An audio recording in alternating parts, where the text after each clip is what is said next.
said that teaching journalism should be where you start. So how do you do that? I mean, what are some steps? What are some short, maybe 10-minute, things that we can do to teach these kids, all right, this is what it should look like. This is, what we should, aim for. I love that question because I love teaching journalism. So thank you for giving me a softball to start, Stephen. I love that. Thank you. So if I'm teaching history, I might start with actually the Bill of Rights and incorporating the First Amendment and understanding why certain politicians in that day and age wanted us to have a free press and what a free press meant to them philosophically, democratically. For me, that could be a good place to start, because ultimately what I want my students to understand is that journalism serves a public service, which is very unlike other media industries. So that foundation, maybe the Bill of Rights, the First Amendment. I definitely think, if I were doing an intro, I would also talk about journalism as a practice, as a profession, having a code of ethics. So I really love the Society of Professional Journalists. They have a code of ethics. It's spj.org / ethics, I believe, if you want to go there. And they flesh out the 4 ethical tenets of journalism. And that's a great way for students to understand, these are the guiding principles for what a journalist should be doing.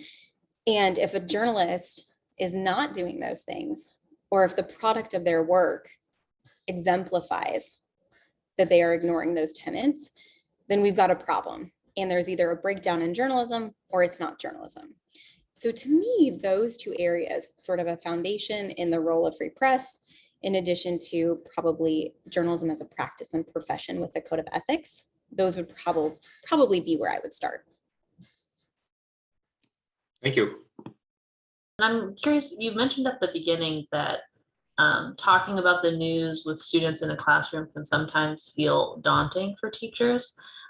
So are there any really beneficial conversations you tend to have with students that make that topic more accessible? You mentioned the thing about conspiracy theories, and that got me curious. Absolutely. Thank you, Camille. So that actually will be something we talk about in the interactive section. I do have some strategies for that. I will say one thing which is not part of this, of that session, that is important, I think, for me to honor, and maybe also to give other teachers permission, is to say, like, you don't have to talk about certain things, which not all news literacy educators would agree with me on that. I believe that I have to honor the dynamics in my classroom, and I might want to push boundaries in certain ways that my students aren't ready for, because I know perhaps doing that would get them to some really wonderful discussions or awareness about themselves. But I really have to be honest about what they're ready for. So I always sort of say, like, we're not ready for that. I would love to talk about that, but we're not ready.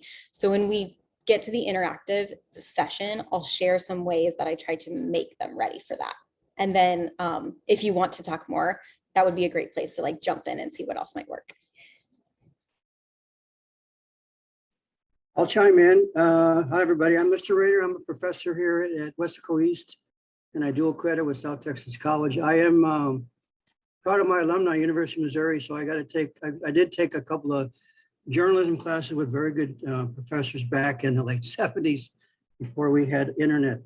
But my comment here as a historian would be, we use countless primary source documents from newspaper.com. I mean, it's endless.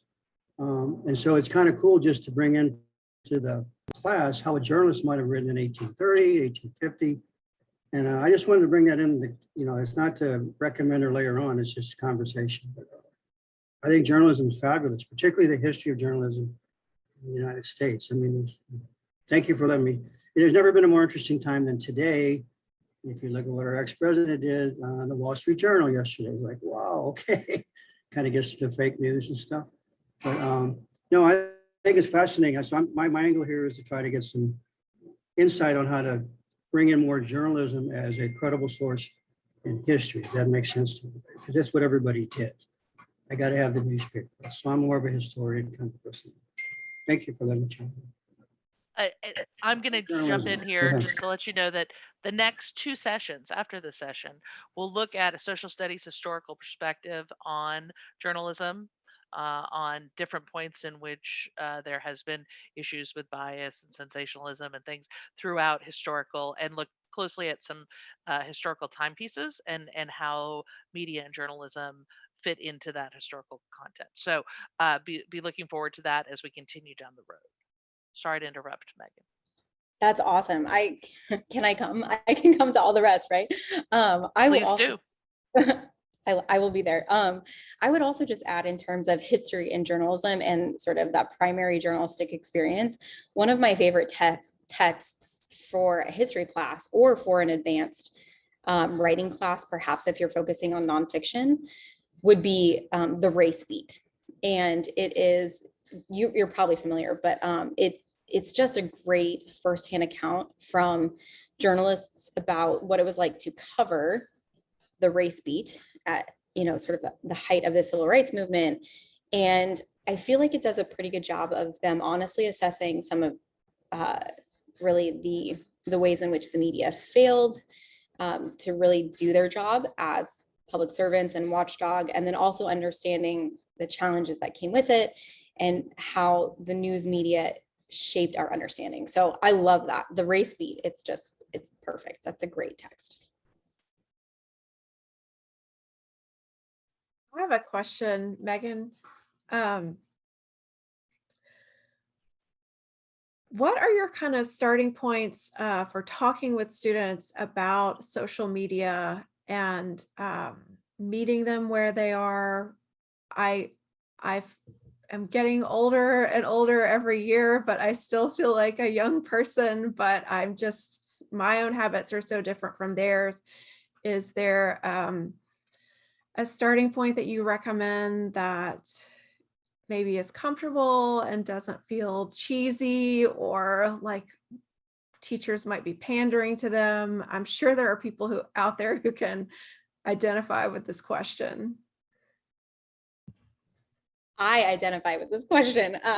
Yes.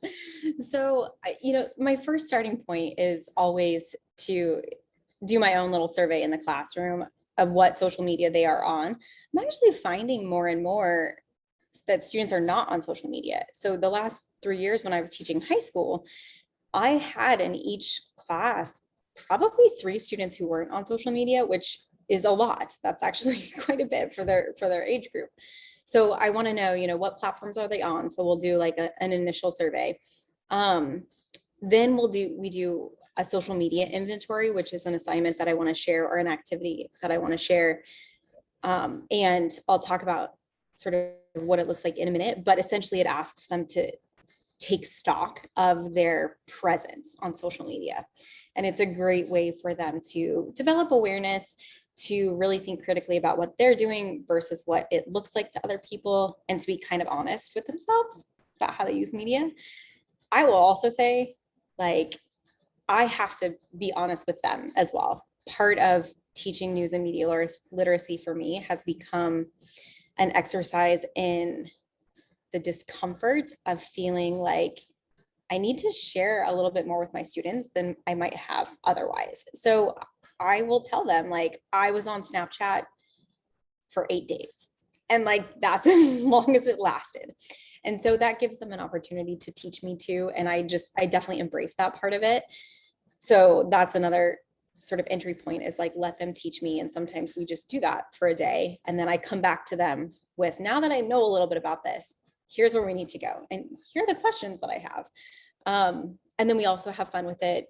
So my students tracked how long Nicki Minaj was off Instagram. And it was a beautiful way for them to engage with Instagram and other content, which is just a silly example. But I would say that's another thing too, is we definitely balance out the serious evaluation with using it for fun, because that's an essential component for them.